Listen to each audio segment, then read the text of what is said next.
Welcome back to eCreativeAid. We need powdered fiber, sold in containers in supermarkets, and it is used in cases of constipation. There are flavored and unflavored kinds. This fiber is orange flavored. First, put 2 teaspoons of this fiber, then add 60 milliliters of water.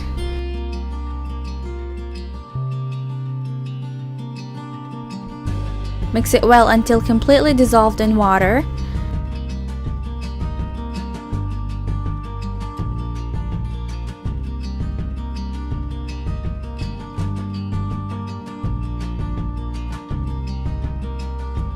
You can add now food coloring if needed.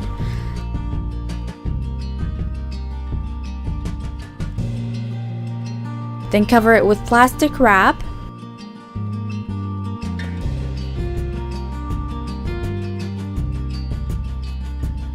Place it in the microwave for 30 seconds. Then remove the cover, mix it well, then place it in the freezer for 10 minutes. And now you can play with it as much as you like, and it is very safe, and you can eat it if you're constipated. Thank you for watching, and if you like the video, don't forget to give it a thumbs up and subscribe for more videos.